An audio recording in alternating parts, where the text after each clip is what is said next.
Hello, আসসালামু আলাইকুম viewers. আর একটি নতুন ভিডিও নিয়ে আপনাদের সামনে উপস্থিত হলাম। আজকের ভিডিওতে আমি আলোচনা করব মুরগি যদি হা করে নিঃশ্বাস নেয় এবং ঝিম মেরে বসে থাকে তাহলে এই সমস্যার কারণ কী এবং সঠিক সমাধান। আপনারা যারা মুরগি পালন করে থাকেন, মুরগির বর্তমান সময়ে কিন্তু যে সমস্যাটা বেশি হচ্ছে সেটা হলো মুরগি হা করে নিঃশ্বাস নিচ্ছে এবং ঝিম মেরে বসে থাকতেছে এবং খাবার খাচ্ছে না। এখন বুঝতে হবে আসলে এই সমস্যার কী কারণে হতে পারে। এর মূলত চারটি কারণে হয়ে থাকে। একটি হলো, যেটা প্রধান কারণ সেটা হলো মুরগি কিন্তু প্রচণ্ড গরমে হা করে নিঃশ্বাস নেয়।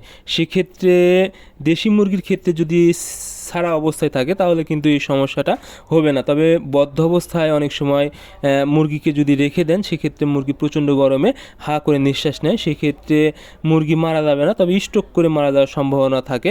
সেক্ষেত্রে আপনারা অতিরিক্ত গরমে অবশ্যই ভিটামিন সি দিবেন অথবা হাইড্রোসল ব্যবহার করবেন।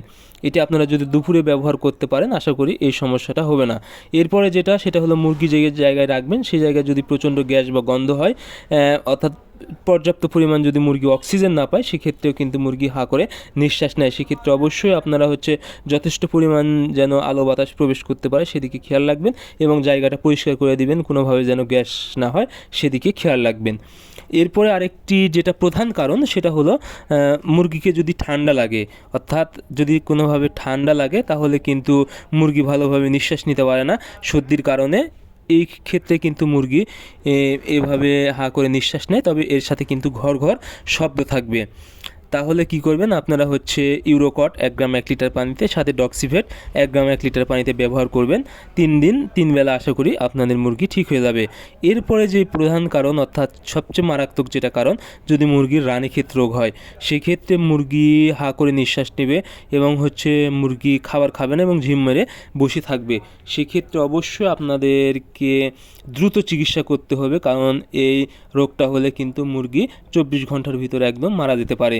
সেক্ষেত্রে আপনারা অবশ্যই নিকটস্থ ভেটেরিনারি ডাক্তার নিয়ে এসে চিকিৎসা করতে পারেন, অথবা যদি অল্প সংখ্যক মুরগি হয় সেক্ষেত্রে আপনারা জেন্টাব্যাগ 1 গ্রাম 2 লিটার পানিতে ব্যবহার করবেন, সাথে নিয়োগ জেল 1 গ্রাম 1 লিটার পানিতে ব্যবহার করবেন 3 দিন, এবং একবেলা আপনারা মুরগি যদি গায়ে জ্বর থাকে সেক্ষেত্রে ফার্স্ট বেড ব্যবহার করতে পারেন 1 গ্রাম 1 লিটার পানিতে, এবং আপনারা কিডনি টনিক ব্যবহার করবেন 1 মিলি 1 লিটার পানিতে একবেলা, অর্থাৎ ফার্স্ট ভেট এবং কিডনি টনিক একবেলা করে।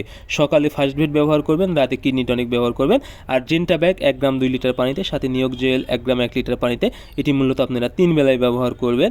এই ডোজটা আপনারা যদি 3 দিন ব্যবহার করতে পারেন তাহলে কিন্তু মুরগির এই সমস্যাটা একদম ঠিক হয়ে যাবে ইনশাল্লাহ, এবং মুরগি সুস্থ হয়ে যাবে। সো আপনারা অবশ্যই মুরগির লক্ষণ দেখে সেই অনুযায়ী ওষুধ ব্যবহার করার চেষ্টা করবেন, তাহলে কিন্তু সঠিকভাবে মুরগি আপনারা সুস্থ করতে পারবেন। সো আজকের ভিডিও পর্যন্ত, ধন্যবাদ সবাইকে।